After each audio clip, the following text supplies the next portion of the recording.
पहिला प्रारब्धाचा दोष आहे लक्षात, दुसरा देवाचा कोप, तिसरी पितराची बाधा, चौथा ग्रहाचा दोष आणि पाचवा संगतीचा दोष.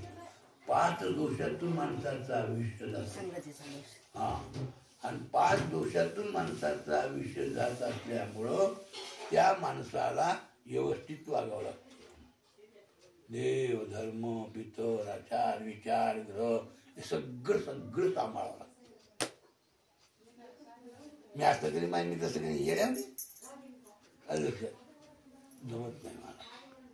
निदान कुठे आता चांगल्या सत्पुरुषाचं, आता आमच्या इथे एक महाराज आलता बरं मागे, इथं आलता अल्ला आमच्या बाबाच्या कार्यक्रमाच्या वाजता. मी जेवत नसतो म्हणलं श्राद्ध या घरात अन्न खात नाही, नको माझं जाय सज्जनाच्या घरचे अन्न. माणसाला कळत नाही ना. मी काय सांगलो, मग शास्त्र बाबा तुमच्याकडे विद्वान आहेत, तुम्ही अभ्यास पहा ना, तुम्ही पान गरुड पुराण वाचा, शास्त्र पहा, कुठं काय नाही सांगितलं म्हणून दाखवा मला. तुम्ही कुठल्याही संत वाङ्मयातून मला असं दाखवा की तेरवीचं खाऊ नये असं कुठं लिहिले दाखवा मला. मी तिची मरस्तोर सेवा करतो. एखाद्या वेळेस पुराणातून प्रमाण काढून द्या, शास्त्रातून प्रमाण काढून द्या. हा, प्रमाण एकच आहे त्याला की ज्यानं आत्महत्या केली त्याचं खाऊ नये. प्रवासात मुली अनेकदा विधीनं ग्रस्त आश्रम धर्म हा द्वारकेत झाला, व्यवस्थित झाला. मग संतती झाली, चांगली संत झाली. एका बाईला 10 लेकर झाले, एक कन्या झाली. 1,60,000 लेकरू झालं. नातो पण तो 1 कोटी संख्या होती. काय कमी होतं? सगळे संपन्न होते, अधिकारी होते. कुठलीही चूक ग्रस्त आश्रम धर्मामध्ये भगवंताने केली. व्यवस्थित लग्न, कार्य, विधी, विधान सगळं व्यवस्थित पार पाडलं. आणि पुन्हा ज्याचा त्याला अधिकार प्राप्त करून दिला आणि मग भगवान पांडवाकडे स्थिर झाले.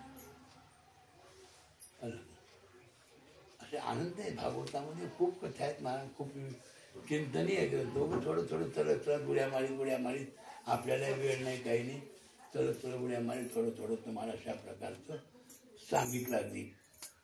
पण ही उपासना अत्यंत महत्वाची.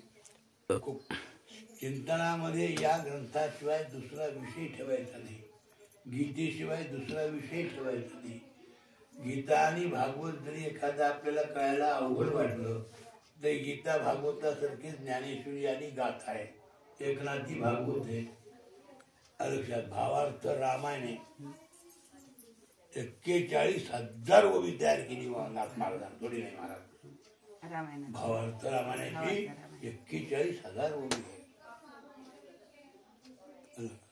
खूप महत्वाचं. 31,000 ओवी भागवताची एकनाथी, 9,000 ओवी ज्ञानेश्वरीची गीतेवरची. आणि तुकोबारांचा गाथा म्हणजे 5वा वेद म्हणून प्रसिद्ध आहे. मला याच्यापेक्षा इतर ज्ञान काय करायचं आपल्याला? त्या महात्म्यानं अनुभवातून लिहून ठेवलेले शब्द आहेत. त्या शब्दाचं जर चिंतन करीत गेलात, शंकर महाराज खंदारकर म्हणायचे, ज्या माणसानं गाथा ज्ञानेश्वरी पाहिली त्याच्या वागण्यात कधीच चुका होत नाहीत.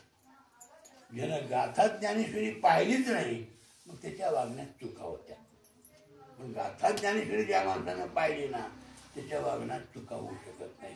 कारण व्यवस्थित त्याच्यामध्ये मार्ग टाकलेले आहेत, अधिकाराप्रमाणे टाकलेले, योग्य दिलेले, आणि त्या नियमाप्रमाणे तुम्ही केलं उत्तम फळ मिळतं.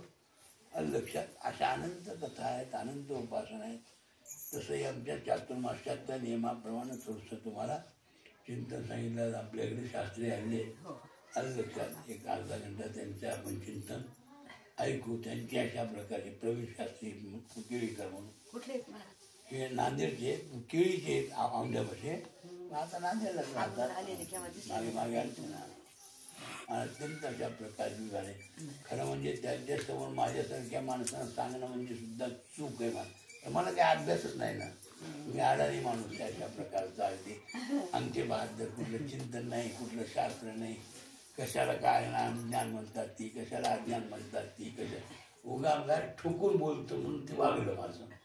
आलं लक्षात, उगं ठोकून बोलतो म्हणून मग वास्तविक योग्य अशा प्रकारचं चिंतन झालेली सेवा आत्म्यांच्या चरणी समर्पित करून महाराजांचं थोडंसं चिंतन आपण ऐकू.